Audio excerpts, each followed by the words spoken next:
দেশ এবং জনগণের স্বাধীনতা রক্ষায় হাতে হাত রেখে কাঁধে কাঁধ মিলিয়ে ঐক্যবদ্ধ প্রতিরোধ গড়ে তুলতে হবে। আমরা ঐক্যবদ্ধ থাকলে বাংলাদেশ জনগণের কাছে ফিরিয়ে আনা সময়ের অপেক্ষা রাখবে। সচেতন সাংবাদিক বন্ধুরা, অভিনব ভোট ডাকাতির কারিগর শেখ হাসিনার অধীনে সুষ্ঠু নির্বাচন হওয়া অসম্ভব। এ কারণেই দেশের ৯৫% ভোটার ৭ই জানুয়ারি ডামি নির্বাচন বর্জন করেছে। যে কারণে জনগণ ডামি নির্বাচন বর্জন করেছিলেন, এখনো সেই পরিস্থিতির উন্নতি হয়নি। গণতন্ত্রের প্রতি সংবেদনশীল জনগণ বিশ্বাস করে কৃতদাসের পক্ষে কখনোই স্বাধীন সিদ্ধান্ত নেওয়া সম্ভব নয়। এরপরও অধঃপতিত নির্বাচন কমিশন এবার উপজেলা নির্বাচনের নামে প্রহসন শুরু করে দিয়েছে। আওয়ামী লীগের ইচ্ছের বাইরে নির্বাচন কমিশনেরও সিদ্ধান্ত নেয়ার ক্ষমতা নেই। স্বৈরাচারী হাসিনা দেশের নির্বাচনী ব্যবস্থাকে সম্পূর্ণ ভঙ্গুর করে দিয়েছে। জাতীয় কিংবা স্থানীয় নির্বাচন, যে কোনো নির্বাচনেই আওয়ামী লীগের মনোনয়ন প্রত্যাশীরা বিশ্বাস করে কোনোভাবে দলীয় মনোনয়ন আদায় করতে পারলেই তাদের বিজয় নিশ্চিত। বিজয়ী হিসাবে ঘোষিত হতে তাদের শুধু কোনো রকম নির্বাচনের দিকটি পার করার অপেক্ষা মাত্র। সুতরাং ফ্যাসিবাদী সরকারের আমলে চলমান উপজেলা নির্বাচনের নামে প্রহসনে অংশ নেওয়ার কোনো যৌক্তিক কারণ রয়েছে বলে গণতন্ত্রকামী জনগণ মনে করে না। ভোট ডাকাত শেখ হাসিনার প্রহসনের নির্বাচন বিপুলভাবে জনপ্রত্যাখ্যাত হওয়ায় নির্বাচনকে প্রতিদ্বন্দ্বিতামূলক দেখানোর জন্য ভোট ডাকাত সরকার বিভিন্ন সময়ে নানা অপকৌশলের আশ্রয় নিয়েছে। কখনো নিজ দলের একজনের বিরুদ্ধে আরেকজন ডামি প্রার্থী লেলিয়ে দিয়েছে, কখনো স্থানীয় নির্বাচনে দলীয় প্রতীক চালু করেছে, আবার প্রতীক বাতিল করে দিয়ে নিজেরাই উপজেলা নির্বাচনের নাটক জমানোর অপচেষ্টায় লিপ্ত হয়েছে। তবে এসব করে গণতন্ত্রকামী জনগণকে বিভ্রান্ত করা যাবে না। গণতন্ত্রের পক্ষের শক্তি, বাংলাদেশের পক্ষের শক্তি ভোট ডাকাত শেখ হাসিনার পাতা ফাঁদে পা দেবে না। দেশের গণতন্ত্রকামী জনগণ মনে করে নির্বাচনের নামে প্রহসনের অংশীদার না হয়, বরং শেখ হাসিনার ভোট ডাকাতির বিরুদ্ধে সর্বোত্তম প্রতিবাদ। বন্ধুগণ, তিরোহিত করা হয়েছে ভোটাধিকার।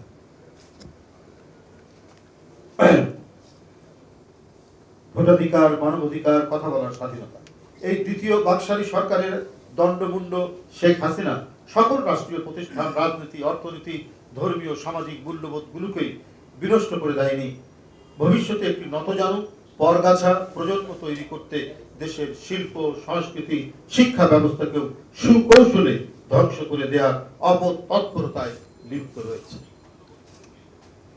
ইউনিভার্সিটি অফ সাউথ আফ্রিকার প্রবেশদ্বারে লেখা রয়েছে, কোন জাতিকে ধ্বংস করার জন্য পারমাণবিক হামলা কিংবা দূরপাল্লার ক্ষেপণাস্ত্র নিক্ষেপের দরকার নাই, বরং শিক্ষার মান বিনষ্ট করে শিক্ষার্থীদেরকে পরীক্ষায় অসুদোপায় অবলম্বনের সুযোগ করে দিলেই যথেষ্ট।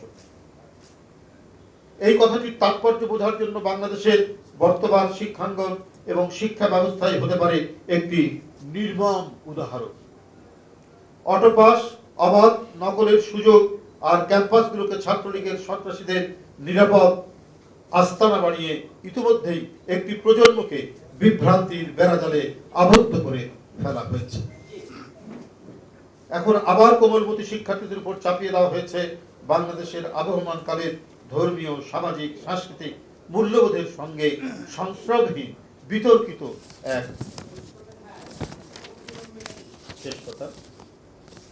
কারিকুলাম। এভাবে এক পেশে কারিকুলাম চাপিয়ে দেয়া কিংবা স্কুল খোলা অথবা বন্ধ রাখা নিয়ে এক এক সময় এক এক রকম সিদ্ধান্ত নেওয়া ফ্যাসিস্ট হাসিনা মনে হচ্ছে স্কুল কলেজের শিক্ষার্থীদেরকে অন্য কারো ইচ্ছে পূরণের হাতিয়ার হিসাবে ব্যবহার করছে। ফ্যাসিবাদী সরকারের আমলে দেশের কোনো একটি সেক্টরও স্বস্তির খবর নেই। অর্থনীতির বেহাল দশা। সবচেয়ে কষ্টে রয়েছে দেশের প্রান্তিক জনগোষ্ঠী তথা কৃষক, শ্রমিক, নিম্ন মধ্যবিত্ত কিংবা স্বল্প আয়ের মানুষ। নুন আনতে পান্তা ফুরায় এমন হাজার হাজার প্রান্তিক কৃষক যারা ব্যাংক থেকে মাত্র ৩০-৩৫ হাজার টাকা কৃষি ঋণ নিয়েছিলেন, তাদেরকে অনেকেই এখন পুলিশের ভয়ে ঘর ছাড়া। কৃষকদের বিরুদ্ধে সারা দেশে ১,২৬,০০০-এরও বেশি সার্টিফিকেট মামলা দায়ের করা হয়েছে। মামলায় হাজার হাজার কৃষকের বিরুদ্ধে জারি করা হয়েছে গ্রেফতারি পরোয়ানা। স্বাধীনতার 54 বছর পরেও খেটে খাওয়া মানুষগুলোর এমন করুণ দশা হওয়ার কথা ছিল না।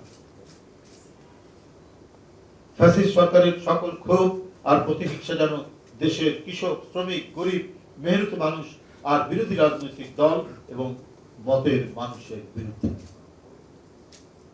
দেশনায়ক তারেক রহমান আজ তার ভাষণে আসন্ন উপজেলা নির্বাচন বর্জনের যৌক্তিকতা ব্যাখ্যা করে বিশেষভাবে সারা দেশে বিএনপির সর্বস্তরের নেতাকর্মী, সমর্থক এবং শুভাকাঙ্ক্ষীদের দৃষ্টি আকর্ষণ করে বলেছেন, আমি জানি গত 17 বছর ধরে সারা দেশে বিএনপি এবং বিএনপির অঙ্গ ও সহযোগী সংগঠনের নেতাকর্মীরা ক্ষমতাসীন আওয়ামী অপশক্তির হামলা, নির্যাতন, নিপীড়নের শিকার। মিথ্যা কিংবা গায়েবী মামলার সারা দেশে দলের লক্ষ নেতাকর্মী বছরের পর বছর ধরে ঘর ছাড়া। অসংখ্য নেতাকর্মী সম্পূর্ণ অন্যায়ভাবে কারাবন্দী। অনেক নেতাকর্মী গুম, খুন, অপহরণের শিকার হয়েছেন। অনেকে স্বজন, সন্তান, সহায় সম্পদ হারিয়েছেন। চিরদিনের জন্য পঙ্গুত্ব বরণ করেছেন আপনাদের এই সীমাহীন আত্মত্যাগের পথ ধরে দেশের গণতন্ত্রকামী জনগণের কাছে এই মুহূর্তে বিএনপি সবচেয়ে জনপ্রিয় এবং বিশ্বস্ত রাজনৈতিক দল। তাই স্বৈরাচারী শেখ হাসিনার কবল থেকে রাষ্ট্র ক্ষমতা উদ্ধার করে জনগণের প্রত্যক্ষ ভোটে জনগণের কাছে জবাবদিহিমূলক একটি গণতান্ত্রিক রাষ্ট্র ব্যবস্থা কায়েমের জন্য দেশের গণতন্ত্রকামী জনগণ আপনাদের প্রতি তথা বিএনপির দিকে তাকিয়ে আছে। সুতরাং আপনি দলের যে পর্যায়ী নেতা হন না কেন, আপনাদের প্রতিটি রাজনৈতিক সিদ্ধান্ত জনগণের আশা ভরসার সাথে সংগতিপূর্ণ হওয়া প্রয়োজন। এই বাস্তবতায় বিএনপি মনে করে ক্ষমতালিপ্ত হাসিনার অধীনে উপজেলা নির্বাচনে আপনাদের অংশগ্রহণ কখনোই গণতন্ত্রকামী জনগণের আশা আকাঙ্ক্ষার সঙ্গে সংগতিপূর্ণ হতে পারে না। ফলে সার্বিক বিবেচনায় বিএনপি এবং গণতন্ত্রের পক্ষে সকল রাজনৈতিক দল 7ই জানুয়ারি ডামি নির্বাচনের মতো এবার ডামি উপজেলা নির্বাচনও বর্জন করছে।